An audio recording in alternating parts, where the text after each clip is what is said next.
गरमीच्या दिवसांमध्ये शरीराला एकदम थंडगार आणि ताजेतवाने ठेवण्यासाठी आपण एक असा सरबत बनवणार आहोत, जो बनवण्यासाठी जास्त काही मेहनत लागत नाही आणि जास्त महागाची काही त्याला सामग्री लागत नाही. अगदी झटपट असा तयार होतो. नमस्ते, संध्यास किचनमध्ये आपलं स्वागत आहे. आज मी बनवत आहे जलजिरा सरबत. तर चला तर मग रेसिपीला सुरुवात करूया. तर इथे मी पुदिना घेतलेला आहे, अद्रकचा तुकडा, 2 हिरव्या मिरच्या, लिंबाचा रस घेतलेला आहे, काळं मीठ घेतले, साधं मीठ, जिरा पावडर आणि चाट मसाला, हे सर्व साहित्य लागणार आहेत. बस एवढ्याच साहित्यामध्ये छान चटपटीत, हेल्दी आणि स्वादिष्ट अशी सरबत बनवणार आहोत. तर इथे मी एक मिक्सरचं भांडं घेतलेलं आहे, त्यामध्ये स्वच्छ धुवून घेतलेला पुदिना घालत आहे. 1 वाटी घेतलेला आहे पुदिन्याची पानं. 2 हिरव्या मिरच्या घेतलेल्या आहेत. तुम्ही 1 घेतलात तरी देखील चालेल, तिखटाच्या आवडीनुसार तुम्ही कमी जास्त करू शकता. तर इथे अद्रकचा तुकडा घेतलेला आहे छोटा, त्याला असे बारीक कापून घालत आहे, म्हणजे छान बारीक वाटलं जाईल. तर इथे मी घेतलेलं आहे काळं मीठ 1 चमचा, साधं मीठ 1 चमचा, जिरा पावडर 2 चमचे आणि चाट मसाला 1 चमचा असं साहित्य घेतलेलं आहे. आणि 2 चमचे आहे ना लिंबाचा रस घेतलेला आहे, तो देखील यामध्ये घालून घेते. तर आवश्यक असेल तर थोडंसं पाणी घाला, नाहीतर लिंबाच्या रसासोबत वाटून घेतलात मिक्सरला तरी देखील चालेल. तर मिक्सरला वाटून घेते.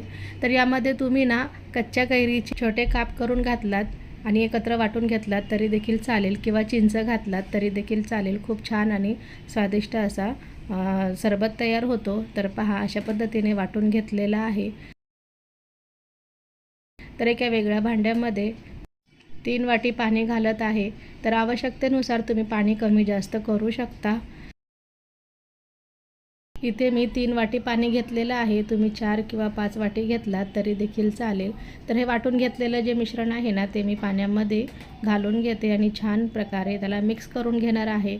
तर या ठिकाणी तुम्ही ना टेस्ट करून घेऊ शकता की याला चवीला मीठ कसं आहे, मिरची कशी आहे. तर पाण्याचं प्रमाण थोडं कमी जास्त केलात तिखट लागलं म्हणून तरी पण चालू शकतं. तर पहा, छान असं मिक्स झालेलं आहे. तर हा सरबत आहे ना, मी एका गाळणीने गाळून घेणार आहे.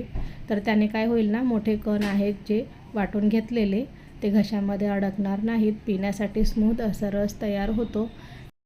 तर पहा, गाळल्यामुळे ना त्यामध्ये जे जाड राहिलेले कण होते ते असे वर राहिलेले आहेत. तर तुम्ही याची चटणी देखील बनवू शकता किंवा फेकून दिलात तरी देखील चालेल.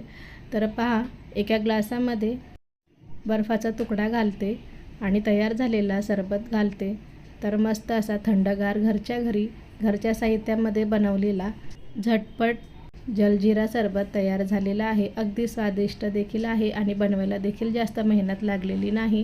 गरमीच्या दिवसामध्ये शरीरामध्ये थंडगार ताजेतवाना राहण्यासाठी आणि हेल्दी स्वादिष्ट असं सरबत तयार झालेलं आहे. तेही 5 ते 10 मिनिटांमध्ये तयार झालेलं आहे. तर तुम्हाला आजची सरबतची रेसिपी कशी वाटली मला कमेंट करून नक्की सांगा. रेसिपी आवडली असेल तर रेसिपीला लाईक करा. आपल्या मित्रपरिवारामध्ये, नातेसंबंधांमध्ये रेसिपी नक्की शेअर करा.